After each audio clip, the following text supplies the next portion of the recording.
The grand ballroom of Windsor gleamed like a jewel under the soft brilliance of 1,000 chandeliers, each crystal facet casting fractured rainbows upon the polished marble floors. The murmur of high society flowed like a river of silk and whispered ambition, punctuated by the crisp rustle of gowns and the measured clatter of polished boots on stone. In the center of it all, Lady Eleanor Ashford moved with a quiet composure that seemed almost rebellious amid the clamor. Her gown, a delicate shade of dove gray embroidered with subtle silver thread, brushed lightly against the floor as she navigated the assembly, her gloved hands poised, her spine impossibly straight. Every eye seemed to trace her path, some with curiosity, others with thinly veiled envy, yet Eleanor's gaze remained fixed, serene, as though she walked through a dreamscape of expectation she refused to inhabit fully. Tonight, as the orchestra swelled in a crescendo of violins and bass, the Duke of Ashbourne entered, his presence an undeniable gravitational force. His figure was tall and commanding, broad-shouldered beneath a midnight blue tailcoat, the edges trimmed with gold braid that caught the light with each calculated step. Dark hair, swept back with careful precision, framed a face both handsome and imperious, yet his eyes carried a spark of mischief and a depth that hinted at private storms. Known across England for his charm, wealth, and the almost mythic allure of his lineage, the Duke was the subject of endless speculation and admiration. Many whispered that no lady could resist him, yet Eleanor, in her subtle defiance, had dared to do exactly that. The orchestra shifted to a lilting waltz, the dancers twirling in perfect synchrony, and Eleanor found herself positioned near the grand windows overlooking the dew-laden gardens. The moonlight spilled across her features, revealing the faintest hint of unease beneath her poised exterior, though she concealed it with the effortless grace she had cultivated over years of strict upbringing. The Duke approached, the room seemingly contracting around him, and with a bow that was both formal and intimate, he offered her a hand. The collective intake of breath from the observing guests was almost audible, a wave of anticipation rippling through the assembly.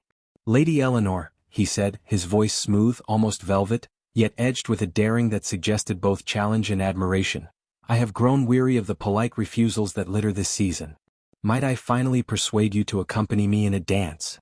Eleanor's gloved hand hovered for a heartbeat, and then with deliberate calm she lowered it entirely, letting it rest at her side.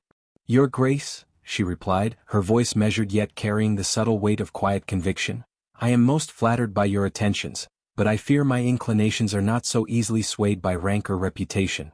The words fell into the hall like a bell tolling, clear, resonant, and impossible to ignore. A ripple of murmurs swept through the gathered crowd. Some clutched delicate fans to their lips to hide smirks or disapproval. Others whispered speculations that Eleanor might secretly harbor admiration for the Duke, as though her rejection itself were a calculated performance. The Duke's brow lifted, a flicker of surprise passing through his otherwise composed countenance. He inclined his head slightly, not in offense but in measured acknowledgement. "Indeed," he said, voice smooth, concealing the slight tension in his jaw. "A lady of such fortitude is a rarity in these halls. Most are content to bow and smile, leaving the decisions to the more audacious." Eleanor's lips curved into a faint, fleeting smile, not of triumph nor of mockery but of acknowledgement. "Perhaps," she said softly, "but I have found that audacity is often mistaken for wisdom, and I should like to avoid such confusions." Her eyes, steady and unflinching, met his with a quiet honesty that belied her calm exterior.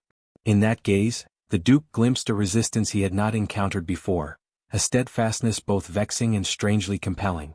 The tension between them rippled outward, palpable to every observer, yet invisible to all but the two who stood at its epicenter. Eleanor's refusal, so subtle in delivery yet firm in conviction, became a spectacle. The ballroom felt suddenly smaller, the air thicker, as if the very walls leaned closer to witness the interplay. The Duke, who had conquered every challenge with charm and wit, found himself momentarily disarmed. He was accustomed to admiration, to submission cloaked as flirtation, yet Eleanor's quiet integrity, her refusal to participate in the game of societal expectation, struck at the core of something he had never acknowledged in himself: admiration for spirit unshackled by rank or notoriety. As the orchestra transitioned into a soft, lilting melody, Eleanor excused herself, her movements deliberate, yet flowing as if guided by unseen currents. She drifted toward the windows once more, the distant gardens bathed in moonlight offering a fragile solace. Behind her, the Duke watched, a shadow of something between fascination and frustration darkening his expression. This was no ordinary encounter. This was a challenge that stirred the Duke's pride, yet in ways he could neither predict nor dismiss. The assembled nobles whispered, and the Duke's companions attempted casual conversation to mask their awareness of the unusual tension. But the Duke remained fixated, an imperceptible tremor of curiosity and desire threading through his usual composure. Eleanor, meanwhile, moved through the crowd with grace and an air of untouchable dignity. She was aware of his gaze, yet she did not falter. Her heart, however, betrayed her restraint with a subtle quickening, a pulse of unacknowledged fascination that she had spent years mastering in silence. A sudden crash of laughter erupted near the grand staircase, and for a moment Eleanor's composure faltered, the faintest blush warming her cheeks. She caught the Duke's eyes again, and in that fleeting connection, a silent acknowledgement passed, a recognition that this encounter, though fraught with social peril, had ignited a spark neither had anticipated. He was the embodiment of allure and power, yet beneath the carefully constructed mask, he revealed glimpses of a longing that matched her own, a yearning constrained by expectation and propriety. As the evening drew on, Eleanor made her way to the side entrance, the cool night air brushing against her skin like a gentle reprieve.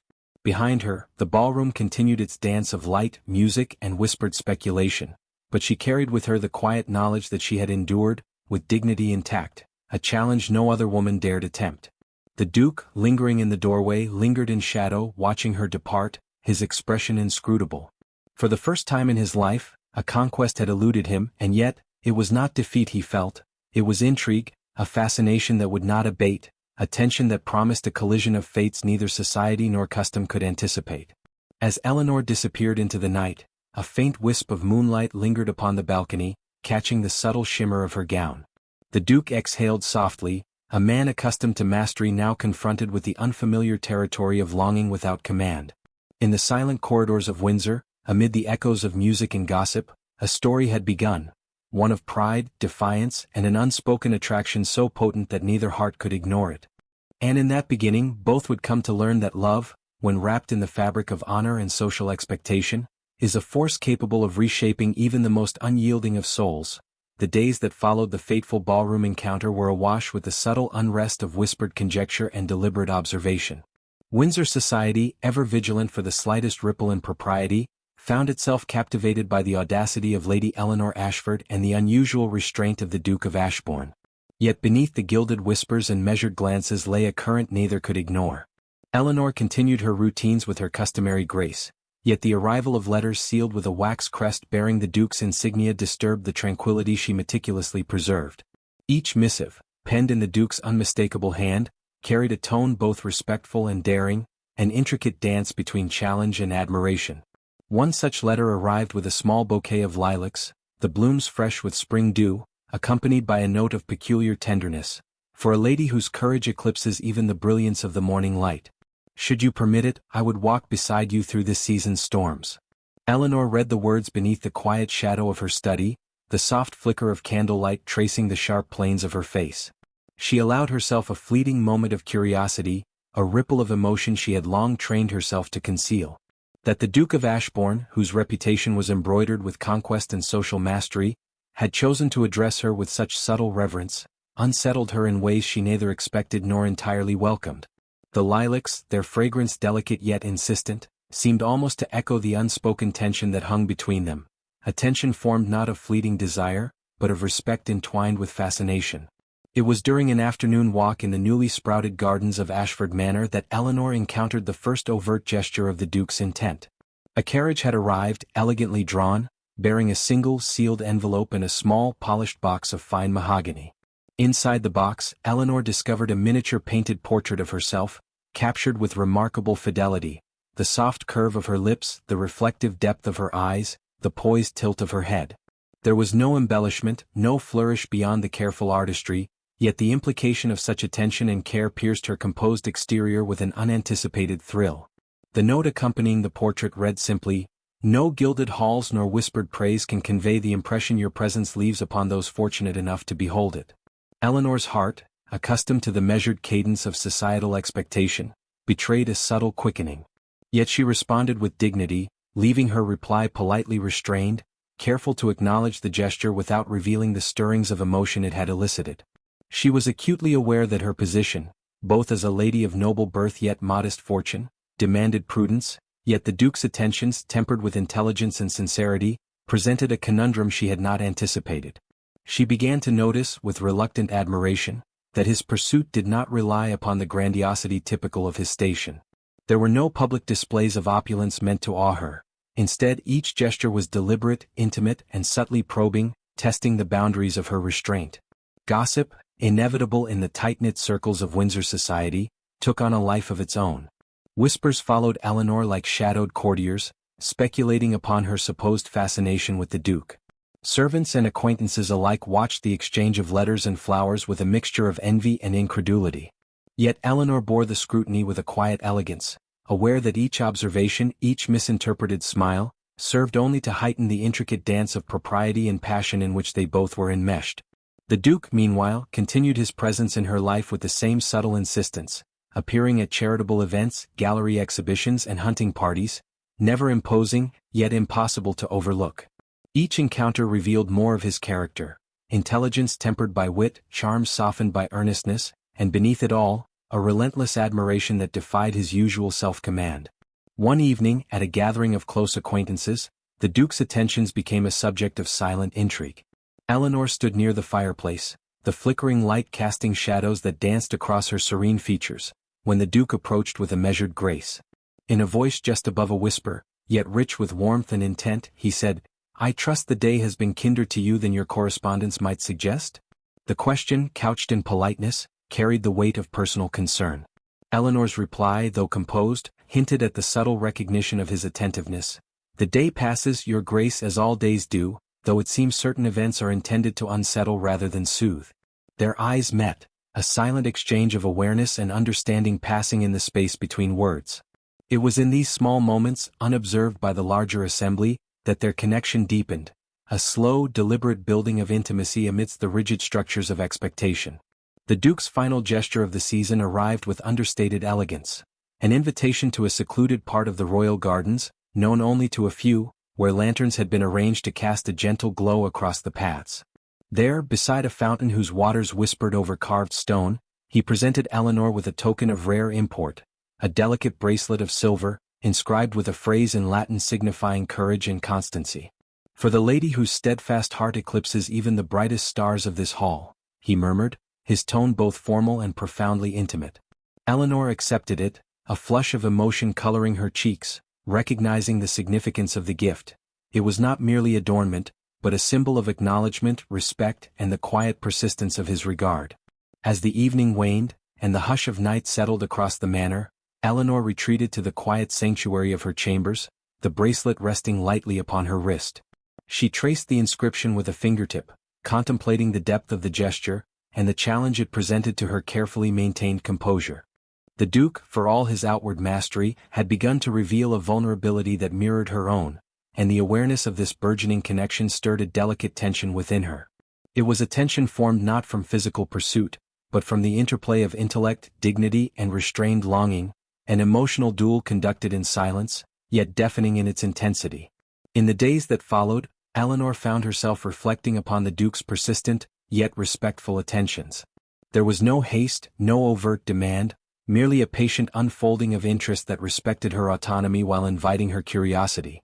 And in these reflections she recognized a truth she had not dared admit aloud, that admiration for courage, tempered with understanding and tempered again with subtle humor, could awaken feelings both unexpected and irresistible. The dance of social expectation and private desire had begun to intertwine irrevocably, setting the stage for confrontations, confessions, and revelations yet unseen. By the close of the fortnight, it was evident to both Eleanor and the Duke that their lives had become irrevocably intertwined. Each letter, each token, each subtle glance and carefully measured word wove an invisible thread between them, a connection neither could deny nor dismiss.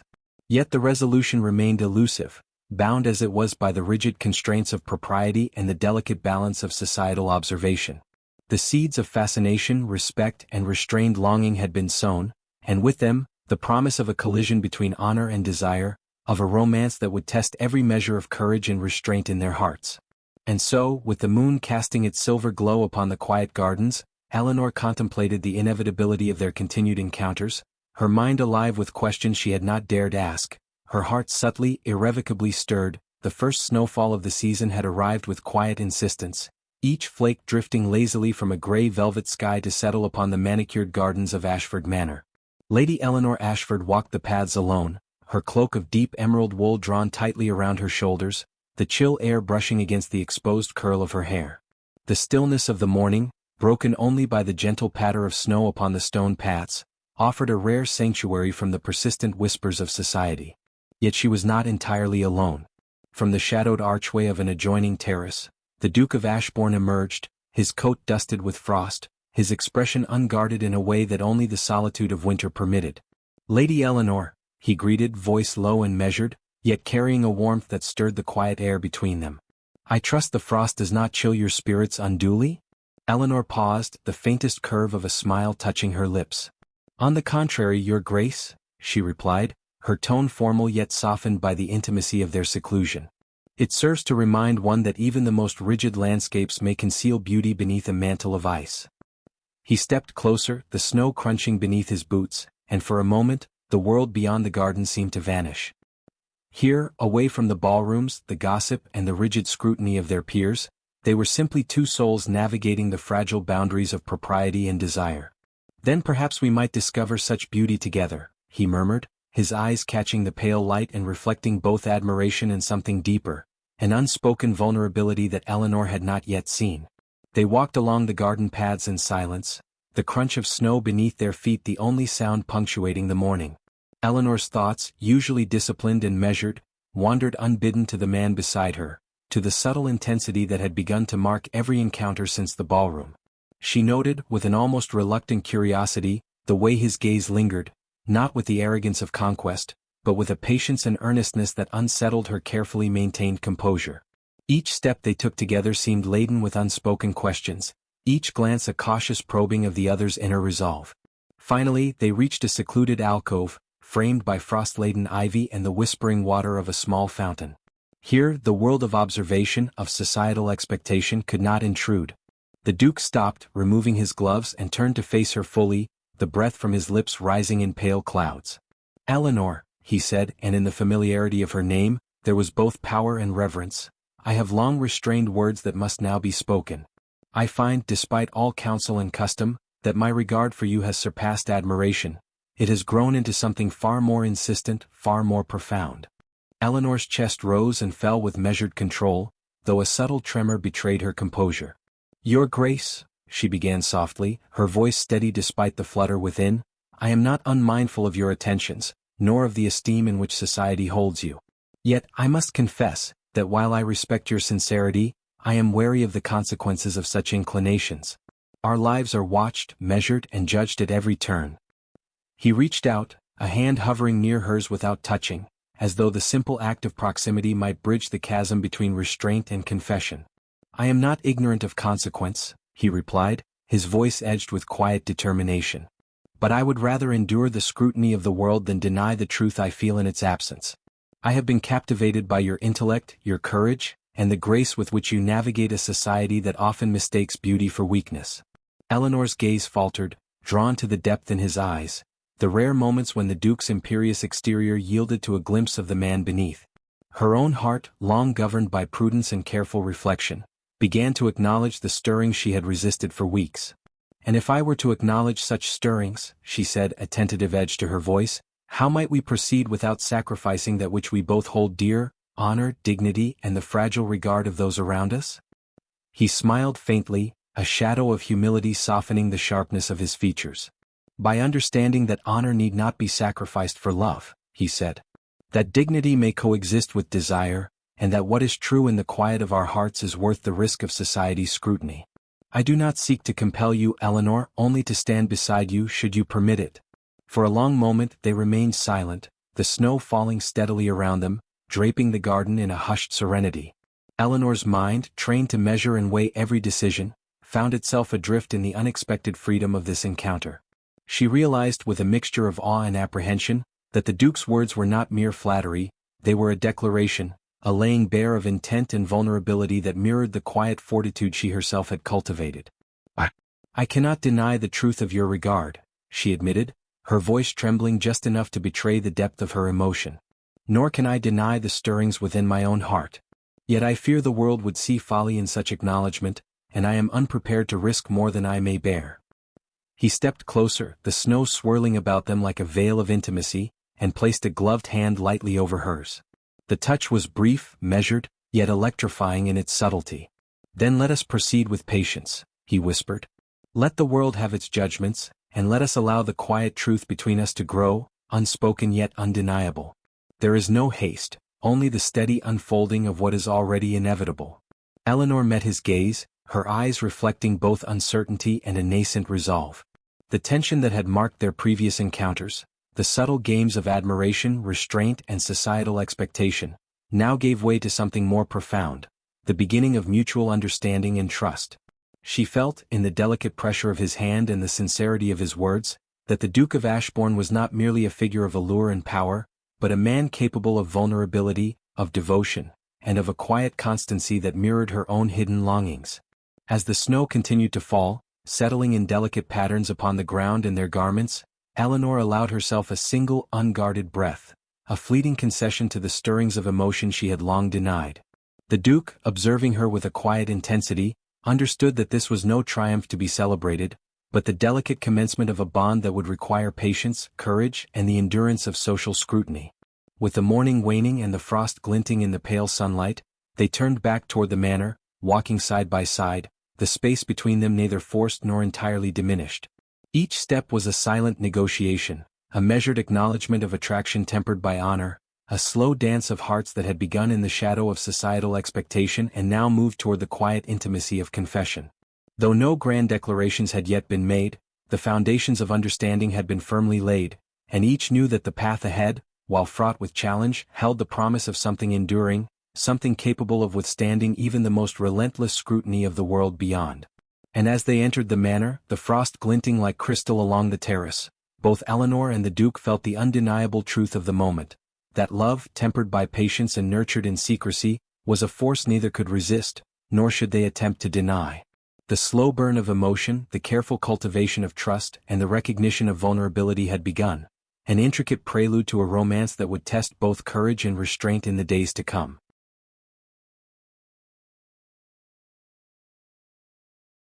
The candles flickered as a breeze passed through the slightly ajar windows, carrying with it the faint scent of frost and evergreen, mingling with the warmth of the firelight.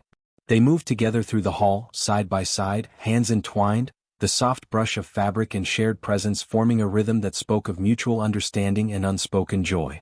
The subtle pressure of proximity, the deliberate attention to one another's gestures, conveyed more than words ever could, a partnership of respect, affection, and deepening love. In that quiet procession, the assembly of observers remained oblivious, for what transpired between the Duke and Eleanor was beyond the reach of speculation or commentary. It was a communion of hearts, a moment of clarity in which the long months of subtle intrigue, restrained longing, and carefully measured defiance culminated in a mutual acknowledgement of the depth of their attachment. Here, within the hallowed space of the manor, amid the shadows cast by candlelight and the shimmer of frost upon the terraces, they were free to acknowledge what society might later debate, to surrender to a bond formed in both courage and restraint. As the evening drew to a close, Eleanor allowed herself a rare moment of serenity, recognizing that the path ahead, though still fraught with challenges of expectation and propriety, had been irrevocably altered. The Duke's presence at her side, steady and unwavering, was a testament not to conquest but to a devotion tempered with patience and understanding. They moved toward the terrace together, the pale light of dawn beginning to touch the horizon, and for a fleeting moment, the frost-laden gardens seemed to hold their breath, acknowledging the quiet triumph of love realized. And as the first light of morning kissed the spires of Windsor, the Duke and Lady Eleanor stood side by side, hands entwined, hearts aligned, and unspoken promises woven into the delicate fabric of their union. The story that had begun with defiance, curiosity, and whispered tension had reached a moment of fulfillment. A love born of respect, patience, and courage, resilient against the scrutiny of the world, and luminous in its quiet, undeniable truth.